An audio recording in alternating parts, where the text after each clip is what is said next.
Bienvenidos a este canal de filosofía, teología y la visión franciscana del hombre y de la vida. Vamos a hablar sobre la pena y la culpa del pecado.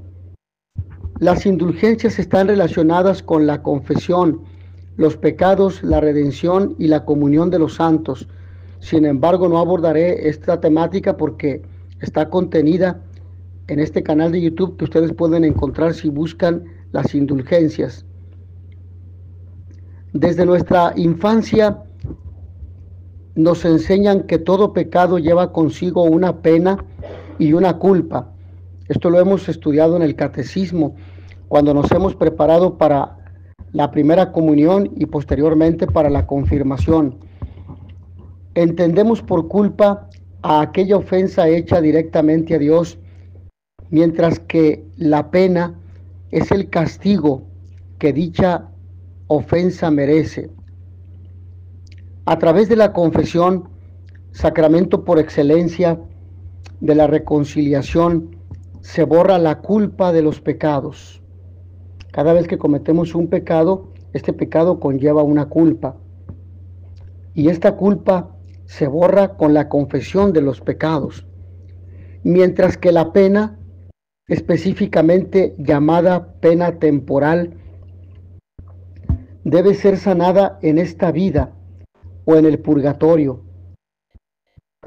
Cada pecado, por lo tanto, conlleva una culpa y una pena. Y sintetizando este primer punto, la culpa se borra con la confesión de los pecados, mientras que la pena debe ser sanada en esta vida o en el purgatorio. Y aquí es donde entra la indulgencia precisamente.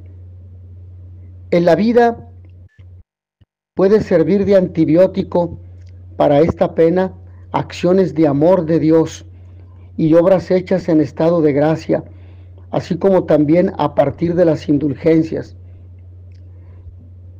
Podemos comenzar a pagar y a saldar esta pena temporal cuando en estado de gracia, es decir, después de habernos confesado, ofrecemos una obra de caridad, un sacrificio, un ayuno.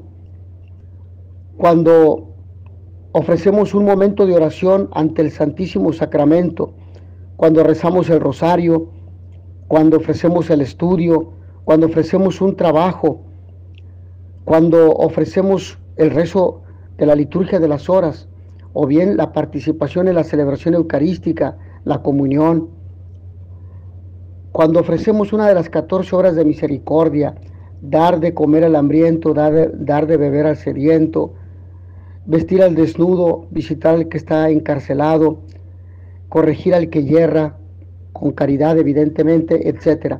Cuando lo ofrecemos con esta intención, esto tiene valor y va disminuyendo, va borrando, va eliminando poco a poco la pena merecida por los pecados cometidos. Entonces esto es importante saberlo. En el Código de Derecho Canónico, en el libro primero, título cuarto, capítulo cuarto, en el canon 992, la indulgencia nos dice ahí que es la remisión ante Dios de la pena temporal por los pecados ya perdonados, en cuanto a la culpa que un fiel dispuesto y cumpliendo determinadas condiciones consigue por mediación de la Iglesia. Por lo tanto, estas indulgencias pueden ser ganadas personalmente o para algún difunto. Es decir, yo puedo obtener esta indulgencia para mí, para mi propio bien espiritual, o bien la puedo ofrecer por un familiar o por una persona para que esas penas le sean perdonadas en el estado de purificación o en el purgatorio donde se encuentra. Estas indulgencias pueden ser ganadas, como lo hemos dicho, entonces para sí mismo o para algún difunto. Y es importante resaltar que no se puede aplicar las indulgencias a otras personas vivas. Tienen que ser personas que han fallecido, que están en situación de purificación ya. Es decir, ya no pertenecen a la iglesia militante, sino a la iglesia purgante. Son aspectos que tenemos que conocer para poder aplicar correctamente. Entonces, culpa y pena son dos aspectos consecuentes de un pecado cometido. Culpa y pena. Culpa se borra cuando nos confesamos. Pena, esta pena temporal, nosotros la pagamos en esta vida o en el purgatorio, que generalmente así sucede. Ahora bien, en el caso de las indulgencias, antes de pasar a este punto, quisiera mencionar que las indulgencias están relacionadas con la confesión, los pecados, la redención y la comunión de los santos. Y dentro de ellas encontramos dos tipos importantes: las indulgencias plenarias y las indulgencias parciales. En el caso de las parciales, borran parte de la pena que los pecados cometidos en la tierra reclaman. Para conseguirlas es necesario cumplir solo 3 condiciones. Primera, estar en gracia de Dios. Entonces, confesarnos. Segunda, realizar las obras que la iglesia premia con esa indulgencia, obras de misericordia. Ya lo hemos dicho, están las 7 obras de misericordia corporales: dar de comer al hambriento, dar de beber al sediento, etc. Y están las 7 obras de misericordia espirituales, que son enseñar al que no sabe, tener paciencia con las deficiencias de los demás, corregir al que yerra, etc. Y tercera, tener intención, al menos general, de ganar la indulgencia. Entonces, esto es importante. Las indulgencias parciales proporcionan una remisión de la pena del mismo valor que el otorgado por esa misma acción. Es decir, para ganar dichas indulgencias, entre varios modos está el rezo del Ángelus, el ángel del Señor anunció a María, etc. El Magnificat proclama mi alma la grandeza del Señor, se alegra mi espíritu en Dios mi Salvador, etc. Es lo que la Virgen María proclama cuando el arcángel Gabriel viene a visitarla, a anunciarle, a preguntarle que si desea ser la madre del Hijo de Dios. La salve: Dios te salve, reina y madre, madre de misericordia.